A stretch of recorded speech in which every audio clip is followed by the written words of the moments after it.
What's up, everybody? Welcome back to the channel. Yes, it is your buddy, your pal, Drop Gems. No, it's just Drop Gems. And I'm here to drop a gem with you on Taxi Driver, 1976. Taxi Driver, featuring Robert De Niro here and Sybil Shepherd. But listen, Robert De Niro is the main star here, guys. I'm going to give my thoughts, of course, freestyle the thoughts, then we freestyle the plot. We wrap this fucking massive, awesome rant up. Actually, just an awesome rant on this movie, so spoilers ahead, guys. Listen, Taxi Driver. I want to discuss this movie. I was against watching it because I thought it was really boring at first. The music is very boring, guys, in this movie. The music until the end. The music at the end is great, which happens at the end. It fits it perfect. Scorsese directed, Martin Scorsese directed movie. Fucking good.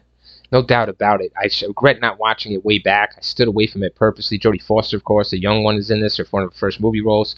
And briefly in it. And yeah, man, like I didn't give it a chance, guys, because it was so boring in the beginning, and you didn't think anything could happen here that would be interesting, and the music was so boring. And but anyways, if you get past the first 25, 30 minutes, whatever, it starts to get going. But I want to just give my thoughts about like that, and to say that the movie is fucking effective and what it wants to get across, and the ending is great. I love the ending. I really do, and it really makes sense. So, man, let's get into the plot, guys. De Niro, of course, is A+ in this fucking role. He's A fucking plus. Okay, guys, watch this fucking role. Watch this guy just go down the downward spiral, going on the decline here. His mindset changes, his outlook on life and what his purpose is changes. He's really alone constantly, so he has no one else for another perspective. You see here, he tries to with this chick, Sybil.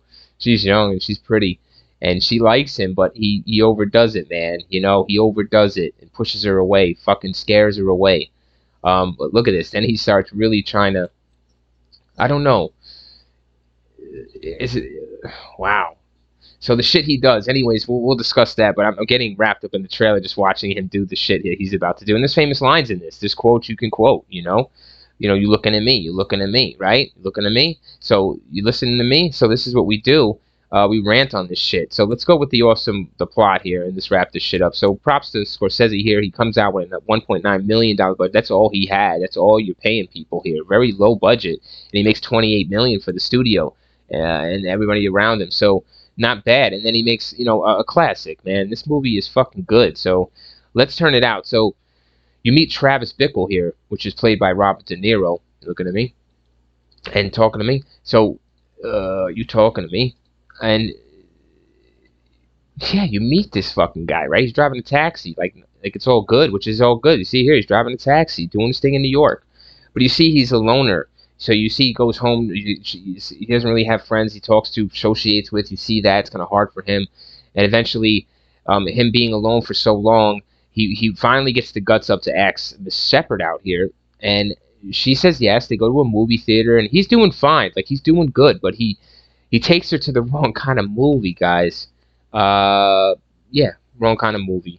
And she's just blown off by this, and she leaves. He admits to her, "I wasn't thinking. I'm sorry. I'm sorry." He wasn't. I don't know. It was an honest mistake, I guess.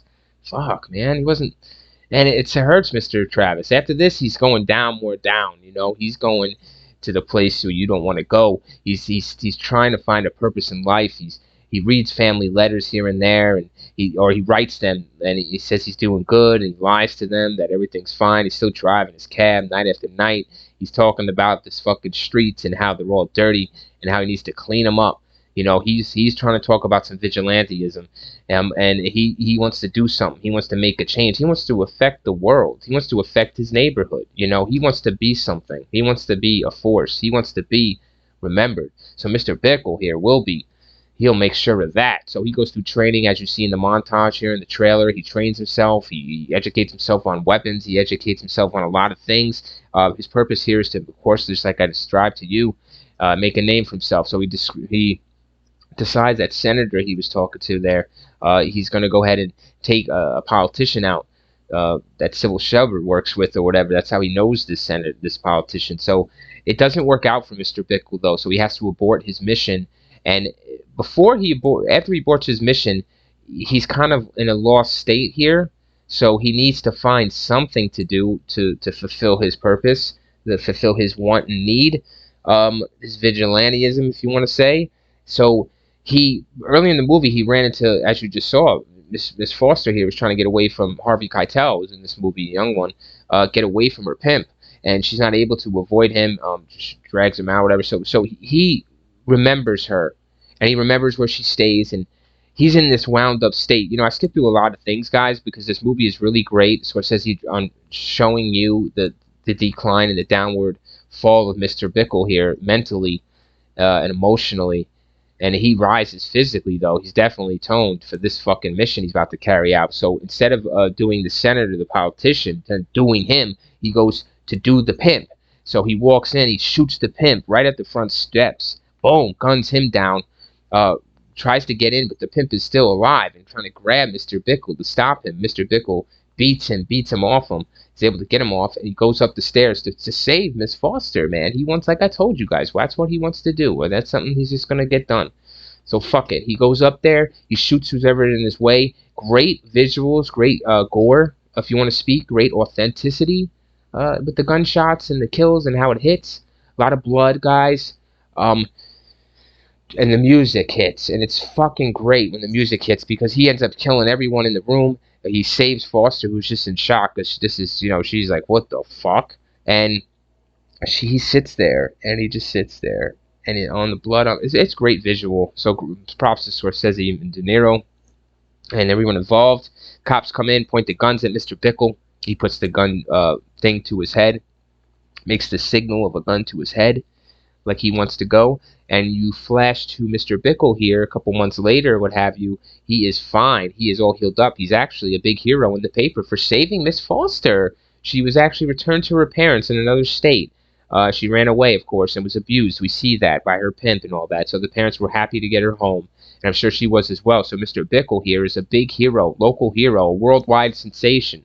His vigilantism wasn't vigilantism. It was viewed as heroic in saving Miss Foster from the bad guys. So, yeah, man. And the chick at the end, Miss Sybil Shepherd, gets a taxi, and guess what? It's Mr. De Niro's, and she wants another date. You know that. She wants to talk to Mr. Bickle, and Mr. Bickle is, like, back to normal. I like that, how he's back to normal. Like, I don't feel like he's going to flip out again, I feel like he got it out of his system, and especially when Sybil Shepherd comes into the cab.